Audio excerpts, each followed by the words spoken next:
The perfect crime is one that leaves no criminal to punish. In 1971, a man executed a plan so bold, so clean, that it seemed to defy physics and logic. He extorted a fortune, parachuted into a stormy wilderness, and disappeared.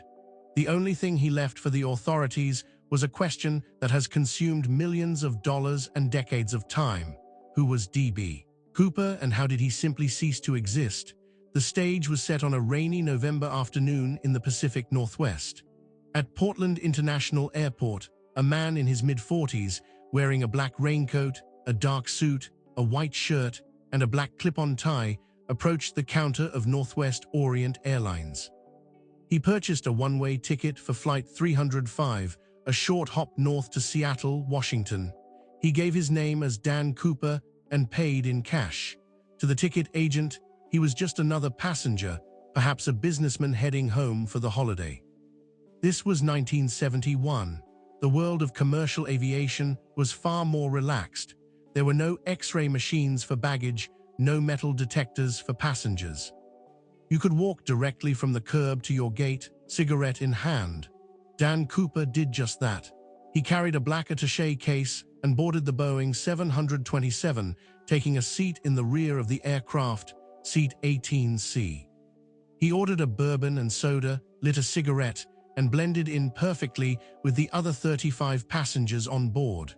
Flight 305 took off at 2:50 p.m. Once the seatbelt sign was off, Cooper calmly handed a note to a flight attendant, Florence Schaffner, who was seated in the rear jump seat. Thinking it was a passenger's phone number, she slipped it, unread, into her pocket. Cooper leaned closer. "Miss," he said, "you'd better look at that note. I have a bomb." Schaffner retrieved the note. The message was typed and brief. It stated that he had a bomb in his briefcase and directed her to sit next to him. When she sat, Cooper opened the case just enough for her to see a glimpse of red cylinders, wires, and what appeared to be a battery. It was convincing enough. His demands were clear. $200,000 in untraceable, used $20 bills, and 4 parachutes. Furthermore, upon landing in Seattle, he wanted a fuel truck ready to refuel the aircraft for a subsequent journey. Schaffner relayed the note to the captain, William Scott, in the cockpit. Captain Scott immediately contacted Seattle-Tacoma Airport Air Traffic Control and the authorities. This was unprecedented. While hijackings to Cuba were not unheard of, a hijacking for ransom within the United States was a new and terrifying phenomenon. The FBI was notified, and a critical decision was made. For the safety of the passengers and crew, they would comply with Cooper's demands. The plane was instructed to circle Puget Sound while the money and parachutes were assembled. In Seattle, agents scrambled. They collected 10,000 $20 bills from several banks. A sharp agent had the idea to record the serial numbers of every single bill, a simple act that would become central to the investigation. They also procured the parachutes, 2 primary and 2 reserve chutes, requested by Cooper from a local skydiving school. The authorities reasoned that a man demanding multiple parachutes might be planning to take hostages with him, which gave them a potential negotiating angle. Meanwhile, on the plane, Cooper was calm, almost polite. He ordered another drink, paid for it, and maintained his composure. He allowed passengers to use the restroom at the rear of the plane, never revealing the tension to the others. To them, the extended circling was due to a minor mechanical issue. Another flight attendant, Tina Mucklow, became the primary liaison between Cooper and the cockpit. She found him to be courteous, not belligerent, but unequivocal in his control. At 5:39 p.m., Flight 305 landed at Seattle-Tacoma Airport. It was directed to a remote, dimly lit section of the tarmac. All communication was cut off from the control tower. The FBI had snipers positioned, but with night falling and Cooper's view of the tarmac from the rear stairs obstructed, a clean shot was impossible. A Northwest Orient employee approached the plane with a canvas bag containing the money and the parachutes. Through the open rear door, Cooper exchanged the flight attendant, Schaffner, for the bag and chutes. He examined the money, counted it swiftly, and secured it. True to his word, once he had his demands, he allowed all 35 passengers and 2 of the flight attendants to disembark via the forward stairs. Only the cockpit crew, Captain Scott, First Officer Ratakzak, and Flight Engineer Anderson, and Flight Attendant Tina Mucklow remained on board. With the plane refueled, Cooper issued new instructions. He wanted to fly to Mexico City. He gave specific flight parameters. The wing flaps were to be set at 15 degrees, the landing gear was to remain down, the cabin was to remain unpressurized, and the plane was to fly no faster than 200 miles per hour at an altitude no higher than 10,000 feet. These were not the demands of an amateur. Flying with the gear and flaps down created drag, slowing the aircraft significantly. An altitude of 10,000 feet meant supplemental oxygen wasn't required for those on board, but it also meant he could jump without freezing or suffering from oxygen deprivation. He had done his homework. The Boeing 727 had a unique feature, a rear airstair, a set of stairs that folded out from the back of the plane, originally designed for quick boarding at small airports. Cooper knew this. It was the perfect escape hatch. The plane took off from Seattle just after 7:40 p.m. into a pitch-black, stormy night. Rain and turbulence buffeted the aircraft. Tina Mucklow remained with Cooper in the passenger cabin. Around 8:00 p.m., Cooper instructed her to go into the cockpit and stay there. As she left, she glanced back one final time. Dan Cooper was tying something around his waist with cord. She entered the cockpit and closed the door. A short while later, a warning light illuminated on the cockpit panel. It indicated that the rear airstair had been deployed. The crew felt a noticeable shift in the aircraft's pressure and movement. They tried to contact Cooper over the intercom. There was no answer. At 10:15 p.m., the plane landed in Reno, Nevada, for its scheduled refueling stop. It was surrounded by FBI agents and law enforcement. With guns drawn, they carefully approached and stormed the aircraft. It was empty. The rear airstair was down and slightly damaged from being extended in flight. In seat 18C, they found Cooper's black clip-on tie and a mother-of-pearl tie clip.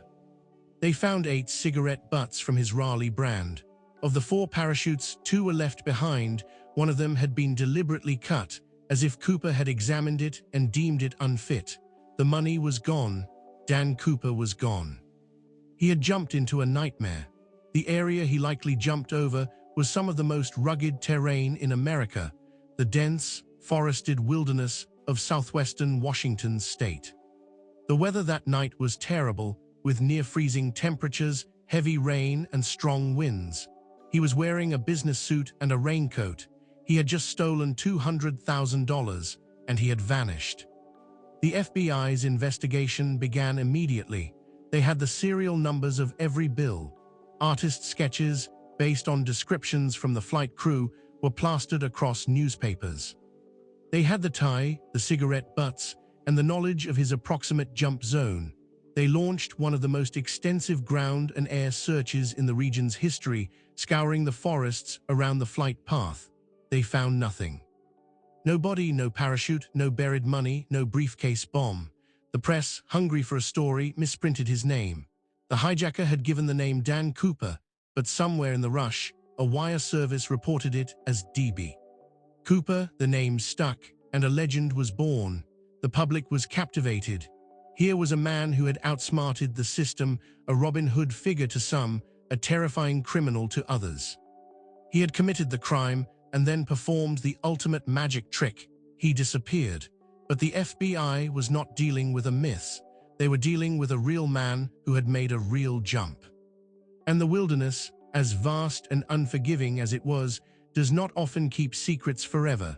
The question wasn't just if he survived, but how he could have possibly pulled it off. And as the years would slowly pass, the Earth itself would begin to offer up clues that would deepen the mystery, not solve it. The search for DB Cooper was no longer just a manhunt. It was becoming a ghost hunt. And the ghost had just begun to play his game. The silence after the jump was deafening. In the days and weeks that followed November 24, 1971, the FBI transformed the Pacific Northwest into a giant grid. Agents, assisted by military personnel and volunteers, combed through the dense, muddy forests of the Clark and Cowlitz County region. They searched from the air and on the ground, following the flight path of Northwest Orient 305. They were looking for a body, a parachute, a suit, or a bag full of cash. The prevailing theory was simple: Dan Cooper was dead. No one could survive a jump into that terrain, in that weather, wearing street clothes. The wilderness had swallowed him, and it was now just a matter of finding the bones. But the woods gave up nothing, not a shred of fabric, not a single $20 bill. It was as if the sky had opened, taken him, and sealed itself shut again. This absence was the first great puzzle. The FBI had his approximate jump zone, calculated from the aircraft's speed, the time the air warning light went on, and the wind conditions. Yet within that calculated zone, there was no trace. This forced a haunting alternative. Maybe he did survive. Maybe the perfect crime had, against all odds, been perfectly executed. With no physical evidence on the ground, the FBI turned to the only other lead they had: the money. Every one of those 10,000 bills had its serial number recorded. The numbers were distributed to banks, casinos, businesses, and law enforcement agencies across the country and beyond. The idea was straightforward. If Cooper was alive, he would eventually spend the money. The moment one of those bills surfaced, it would be a blinking red arrow pointing straight back to him.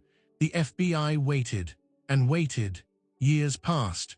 Not a single one of the recorded bills was ever spotted in circulation. It was inexplicable. Did he bury it all? Was it destroyed? The silence of the money was louder than any alarm. The case grew cold, settling into the files as one of the Bureau's most frustrating mysteries. Then, nearly 9 years later, in February of 1980, the silence broke in the most bizarre way imaginable. A young boy named Brian Ingram was on a family picnic at a beach called Tina Bar on the Columbia River, north of Portland, Oregon. He was building a campfire when he began digging in the sand to bury the hot coals. His fingers struck something strange: a bundle of decomposing, rubber-banded $20 bills. Then he found 2 more bundles. In total, $5,800 of the D.B. Cooper ransom money was found, half buried in the sand of a public beach. The discovery sent a shockwave through the FBI. Finally, a piece of the puzzle. But when forensic experts examined the money and the location, the puzzle didn't become clearer. It turned into a different, more complicated picture entirely. The money was found roughly 27 miles downstream from the primary search area. The initial logical assumption was that Cooper had landed, died, and his body and money had been scattered by animals or weather. Perhaps the cash had washed into a creek, entered the Lewis River, and eventually flowed into the mighty Columbia, washing up years later at Tina Bar. It was a tidy theory, until hydrologists and geologists stepped in. They pointed out a devastating flaw: the Columbia River flows west toward the ocean. Tina Bar is downstream from Vancouver. But the primary search zone, where Cooper was believed to have jumped, was east and north of the area where the Columbia and Lewis rivers meet. For the money to get from the drop zone to Tina Bar via natural water flow, it would have had to travel upstream. It was a physical impossibility. The rivers could not have carried it there. So how did it get there? The sand itself provided another clue. The area of Tina Bar where the money was found had been dredged in 1974, 3 years after the hijacking. Sand and silt from the Columbia River's shipping channel had been pumped onto the beach to replenish it. This meant the money had likely been deposited into the Columbia River before 1974, was sucked up by the dredge, and then spat out onto the shore, where it lay buried until Brian Ingram's small hands unearthed it. This created a maddening circular logic. The money couldn't have floated to Tina Bar naturally from the jump site. Yet, there it was, and it had entered the river system somehow. The only plausible conclusion was that Cooper, or someone else, had deliberately placed the money into the Columbia River, miles from the jump zone, at some point between 1971 and 1974. But why was it an accident? Did Cooper, fleeing, drop part of the loot, or was it a deliberate act, a taunt, a way to throw investigators off, or perhaps a signal to an accomplice? The Tina Bar find shattered the simple "he died on impact" theory. It suggested movement, survival, and subsequent action. It breathed new, chaotic life into the investigation and ignited the public imagination. If $5,800 could surface, where was the other $194,200? And where was the man who stole it? Over the decades, the FBI investigated over 1,000 serious suspects. Each one was a story, a potential Cooper. There was Richard Floyd McCoy, a Vietnam-era paratrooper and skydiving enthusiast who staged a similar hijacking for ransom in 1972, only to be caught, convicted, and later killed in a shootout after escaping prison. He fit the profile perfectly: military parachute experience, bold, knowledgeable. But his method was different, and his family provided an alibi for the night of the Cooper hijacking. The FBI eventually ruled him out. There was Kenneth Christiansen, a former Northwest Orient employee and World War II paratrooper who bore a striking resemblance to the composite sketch, lived in the area, and had knowledge of the 727's Ayastaya. He also had unexplained financial transactions after 1971. He became a favorite suspect among amateur sleuths. There was Robert Rackstraw, an Army veteran with parachute training and a shady, mysterious past, who was even named by some media outlets as the prime suspect after a cold case team promoted his name. The FBI scrutinized him deeply but never found sufficient evidence to charge him. Each suspect had compelling links: military background, knowledge of aviation or parachutes, a physical resemblance, or suspicious behavior after 1971. And each one had gaps, alibis, or lack of definitive evidence that prevented closure. The FBI would chase a lead for years, only to hit a wall. The case file grew thicker, but the central figure remained a silhouette. Beyond the suspects, the legend itself took on a life of its own. D.B. Cooper became folk culture. Songs were written about him. Movies and TV shows borrowed his story. He was the clever outlaw, the man who beat the system. Every few years, a new book or documentary would promise the final answer, presenting a new suspect or theory. Amateur investigators, armed with maps and metal detectors, still trek into the Washington woods every year, convinced they will find the buried money or the bones. The mystery became a hobby, an obsession for hundreds. For the FBI, however, it was never a hobby. It was an open wound in the integrity of their investigative capability. They continued to run down tips, analyze new forensic techniques on the old evidence, the tie for DNA, the cigarette butts for saliva. In 2016, they publicly stated they were shifting resources away from the active investigation, effectively acknowledging that after 45 years, the trail was beyond cold.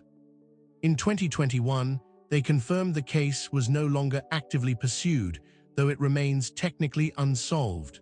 So where does that leave us? With a handful of artifacts in an evidence room. A black clip-on tie, a mother-of-pearl tie clip, 8 Raleigh cigarette butts, and a passenger ticket receipt with the name Dan Cooper written in a steady hand, with a partial answer. About $5,800 found, and $194,200 that simply vanished from the face of the earth. With a sky full of questions, the emotional truth of the D.B. Cooper case is not in the answer, but in the enduring power of the question. It is a story about a line that was crossed, not just from an airplane, but from reality into myth. In one audacious, terrifying act, a man created a perfect loop of mystery. He left no clear past for us to find, and he left no future for us to track. He exists only in that one night, in the rain on the tarmac, in the dark cabin of a Boeing 727, in the howling wind over the Washington wilderness. He is a reminder of a time when the world felt less secure, when a single individual could orchestrate a national drama. He is a challenge to every assumption we have about crime and punishment, about evidence and conclusion. We want to believe that every story has an ending, that every crime is solved, that the ground and the records and the relentless march of investigation will always provide the truth. But sometimes the truth is a man stepping backwards into a storm. Sometimes the only ending is the sound of the wind, and the only thing left behind is a tie on an empty seat and a legend that refuses to die. The case of D.B. Cooper is not a story about what we found. It is a story about what we lost. A man, a fortune, and finally, any certainty of how the story was supposed to end.